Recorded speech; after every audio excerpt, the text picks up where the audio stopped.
우리는 히브리서 11장을 보통 믿음의 장이라고 부릅니다.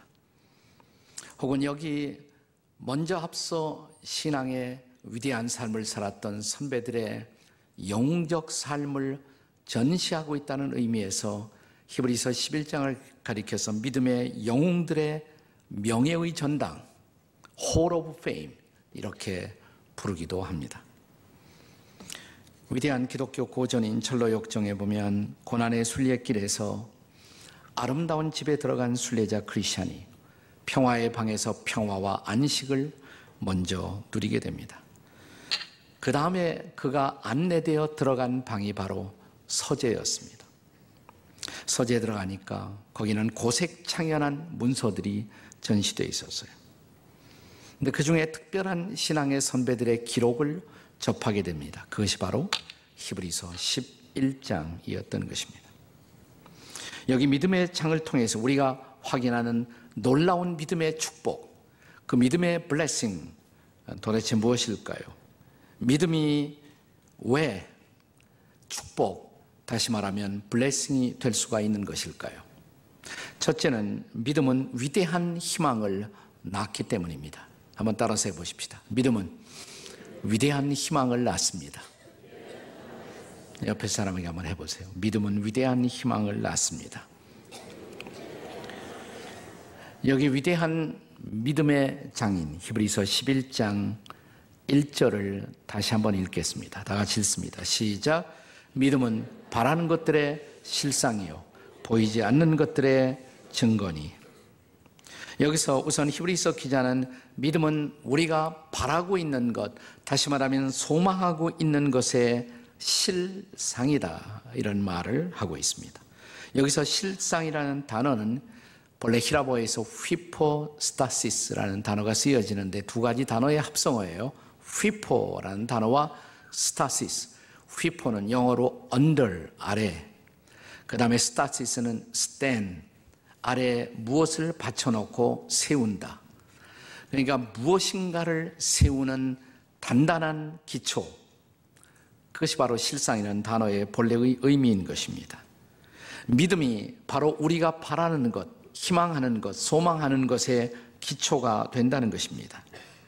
믿지 않는다면 우리가 아무리 희망을 가져도 그 희망은 실상이 아니라 허상으로 끝날 수밖에 없는 것입니다. 그러므로 믿음이 희망의 실상이라고 말합니다. 동시에 히브리서 기자는 이 믿음은 우리가 보이지 않는 것들의 증거라고 또 말합니다.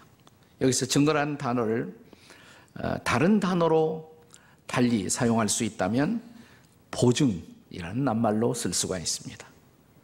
다시 말하면 믿음은 보이지 않는 미래, 보이지 않는 것에 대한 확실한 보증이 된다는 것입니다. 그렇습니다. 미래는 보이지 않습니다. 근데 그것을 우리가 믿을 때 그것은 바로 보이지 않는 미래에 대한 확실한 개런티, 보증이 된다는 사실이에요. 그렇다면 우리의 믿음이 우리가 희망하는 것에 기초가 되고 그 보이지 않는 미래에 대한 보증이 될 수가 있는 이유는 또 무엇입니까? 무엇으로 믿음이 그것을 가져온다고 그렇게 감히 말할 수가 있을까요? 우리 아무거나 믿는 것이 아니에요. 덮어놓고 믿는 것도 아닙니다. 어떤 사람은 전도하다 안 되면 그냥 덮어놓고 믿으세요 그래요. 근데 절대로 덮어놓고 믿을 수가 없습니다. 펴놓고 믿어야지 이거 덮어놓고 믿으면 안 되는 것입니다. 우리의 믿음은 약속의 말씀에 기초하고 있습니다. 하나님이 약속하신 말씀에 기초하고 있다는 것입니다. 그래서 오늘 본문 2절에 보시면 우리의 선배들, 선진들이 이로써, 즉 이 믿음으로써 증거를 받았으며, 그리고 온 천하, 그 다음 절 3절에 보시면 믿음으로 우리는 이 모든 세계가 하나님의 말씀으로 지어진 줄 안다고. 이 보이는 모든 세상도 말씀 때문에 가능했던 것이에요. 하나님의 말씀. 그 하나님의 말씀에 우리의 믿음은 뿌리를 받고 있다는 것입니다. 로마서 10장 17절의 약속의 말씀을 이 대목에서 우리가 다시 한번 상기할 필요가 있을 것입니다. 같이 로마서 10장 17절을 읽겠습니다. 시작. 믿음은 들음에서 나며 들음은 그리스도의 말씀으로 말미암았느니라. 자, 이제 구체적으로 우리는 이제 히브리서 11장에 나타난 믿음의 선배들 혹은 선진들의 생애 속에서 하나님의 약속의 말씀을 믿는 믿음이 어떻게 그렇게 위대한 희망을 낳을 수가 있었는가를 생각해 보겠습니다. 우선 믿음의 오리지널 조상 아브라함을 생각해 보겠습니다. 아브라함은 본래 이스라엘 땅에 살던 사람이 아니에요. 저 먼 곳에서 우상을 섬기며 날마다를 겨우겨우 연명만 하고 있던, 서바이브하고 있던, 희망이 없었던 평범한 사람이었습니다. 근데 어느 날 이런 아브라함에게 여호와 하나님이 나타나십니다. 그리고 하나님이 말씀하십니다. 그 아브라함에게 나타나셔서 하나님이 하셨던 말씀이 창세기 12장 1절과 2절의 말씀이에요. 우리 다 같이 한번 읽겠습니다. 시작. 여호와께서 아브라함에게 이르시되 너는 너의 고향과 친척과 아버지의 집을 떠나 내가 내게 보여줄 땅으로 가라. 2절. 내가 너로 큰 민족을 이루고 내게 복을 주어 내 이름을 창대하게 하리니 너는 복이 될지라. 자, 이 말씀을 딱 듣는 순간 아브라함에게 희망이 막 생겼을 거예요. 희망이. 아니, 내가 위대한 민족을 이루는 사람이 되겠다고? 또 내 이름은 창대한 이름, 위대한 이름이 될 것이라고? 그리고 나는 수많은 사람들에게 복이 되어 주겠다고? 이 말씀이 얼마나 아브라함의 가슴을 열어 희망을 느끼게 만들었을까요? 자, 이제 히브리서 11장 8절의 증언을 함께 같이 읽겠습니다. 시작. 믿음으로 아브라함은 부르심을 받았을 때 순종하여 장래 유업으로 받을 땅에 나아갈새 갈 바를 알지 못하고 나갔으며. 아브라함이 가야 할 그 땅에 대한 지식도 없었어요. 인포메이션도 없었어요. 정보도 없었습니다. 아무것도. 그런데 가요. 하나님이 말씀하셨다. 하나님이 약속하셨다. 그거 하나 믿고 가는 것입니다. 그러니까 아브라함의 믿음은 전적으로 하나님의 약속의 말씀에 근거하고 있었던 것입니다.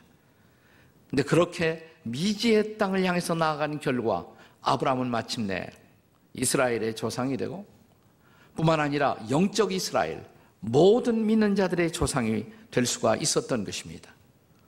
오늘 우리는 한국 사람이지만 아브라함을 우리의 영적 아버지, 조상처럼 생각하지 않습니까? 아브라함이 드디어 이 희망을 이루게 된 언덕에 섰을 때 하나님은 그에게 이름을 바꾸어 주십니다.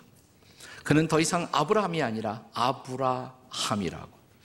아브라함의 본래 이름이 아브라함이에요. 근데 아브라함이 아브라함이 된 것입니다.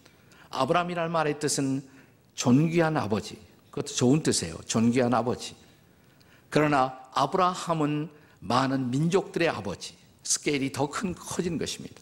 너는 한 민족뿐만 아니라 수많은 민족들이 너를 아버지처럼 우러러 볼 것이다. 아브라함이 된 것입니다.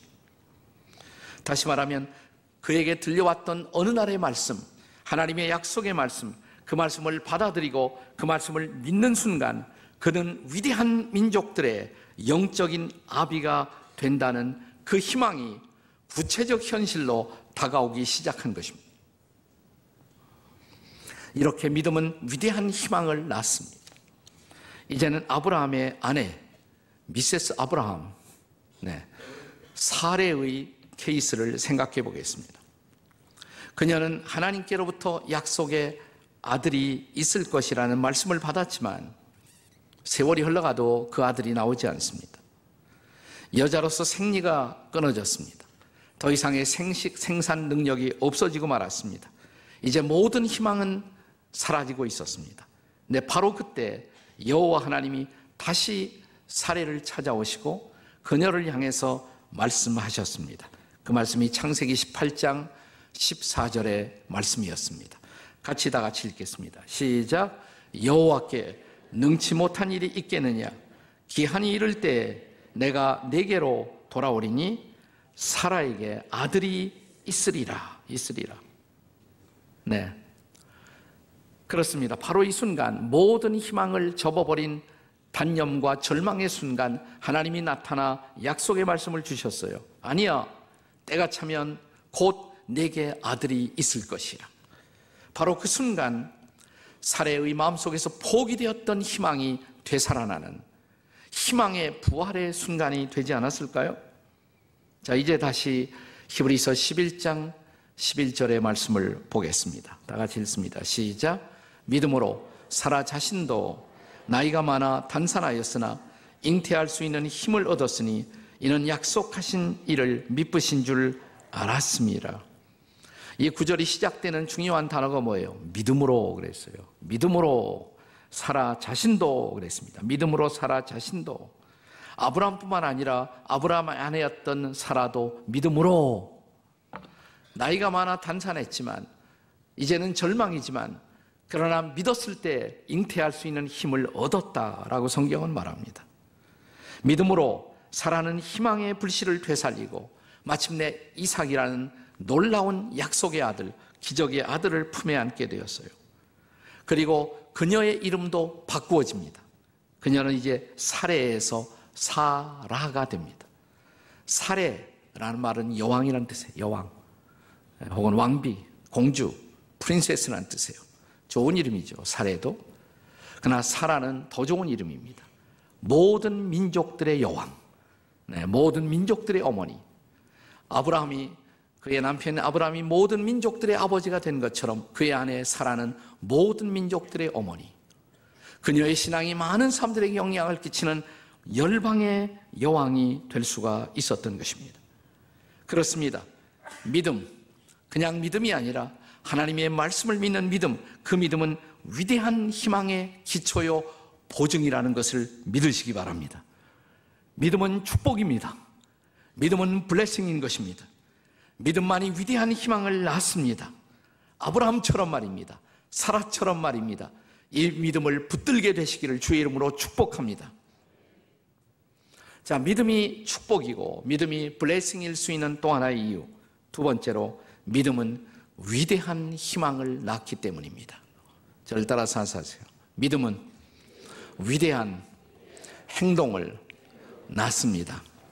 자, 옆에 사람에게 해보세요. 시작. 믿음은 위대한 행동을 낳습니다.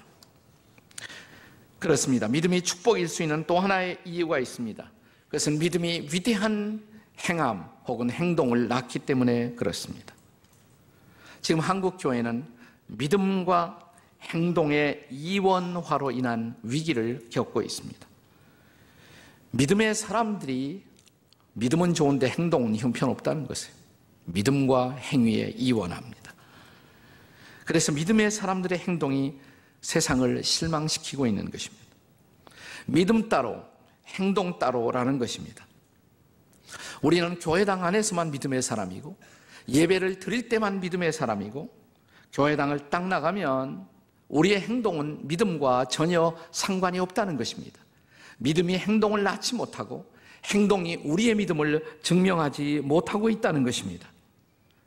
그러니까 우리의 믿음은 예배 시간 안에만 유효한 믿음, 요 안에서만, 교회당 안에서만 유효한 믿음입니다. 여길 딱 빠져나가서 주차장만 가도 우리의 믿음과 행동은 상관이 없습니다. 여러분, 예배 잘 드리고 주차장에 나가서 아무것도 아닌 일 가지고 싸우는 인간들 보셨어요? 못 보셨어요? 옆에 있는 분에게 혹시 당신이 그니까 한번 해보세요.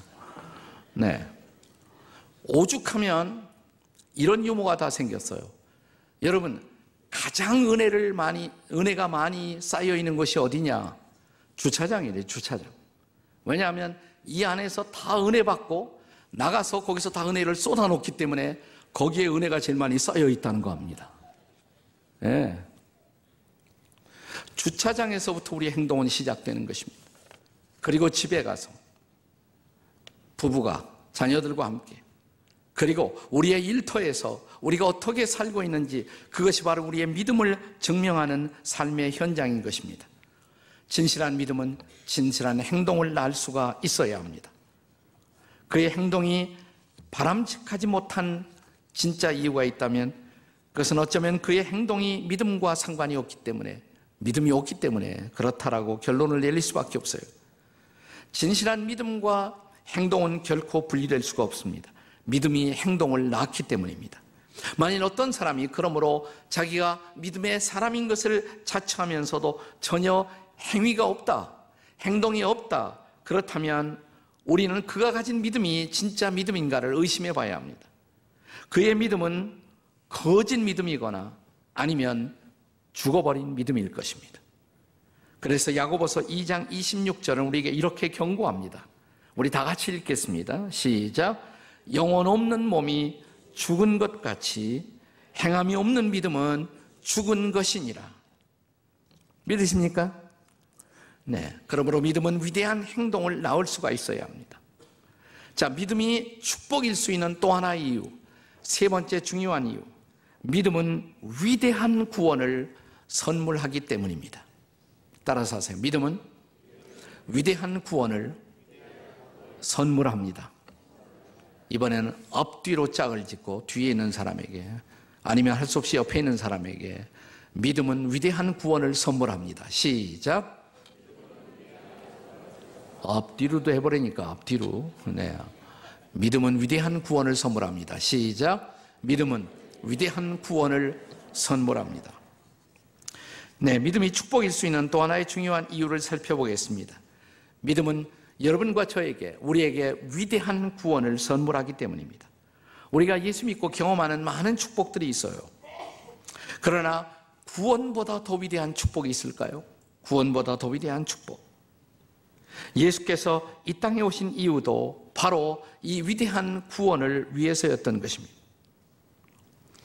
자, 예수님이 이 땅에 오셨을 때 그분의 탄생을 예언하던 천사는 마태복음 1장 21절에서 이렇게 예언의 말씀을 전합니다. 자, 마태복음 1장 21절 시작. 아들을 낳으리니 이름을 예수라 하라. 이는 그가 자기 백성을 그들의 죄에서 구원할 자이심이라. 예수의 뜻이 뭐예요? 구원이에요. 예수스, 지저스, 구원이란 뜻입니다. 예수가 구원인 것입니다. 자, 히브리서 기자는 히브리서 2장 3절에서 이 구원이 얼마나 위대한 사건인 것인가를 우리에게 증언합니다. 자, 히브리서 2장 3절 한번 같이 읽습니다. 시작. 우리가 이같이 큰 구원을 등한히 여기면 어찌 그 보응을 피하리요. 그 다음에 이 구원은 처음에 주로 말씀하신 바요, 들은 자들이 우리에게 확증한 바니. 네, 여기 구원에 대해서 큰 구원 그랬죠. 큰 구원 그랬습니다. 영어 성경에 보시면 큰 구원이라는 말을 Great Salvation 그랬어요. Great Salvation, 위대한 구원. 구원은 문자 그대로 위대한 것입니다. 이것은 우리를 하나님의 백성으로 만들고 우리의 삶을 바꾸는 위대한 사건이에요. 네, 구원처럼 위대한 사건은 없습니다. 우리는 믿음으로써 이 위대한 구원을 받는 것입니다. 히브리서 11장에 나타난 모든 신앙의 선배들의 경험이 또한 그것을 증명해 주고 있습니다. 자, 노아의 케이스를 생각해 보겠습니다. 노아, 히브리서 11장 7절의 증언입니다. 같이 읽겠습니다. 시작. 믿음으로 노아는 아직 보이지 않는 일에 경고하심을 받아 경외함으로 방주를 준비하여 그 집을 구원하였으니 이로 말미암아 세상을 정죄하고 믿음을 따르는 의의 상속자가 되었느니라. 자, 노아 시대 세상이 악해졌어요.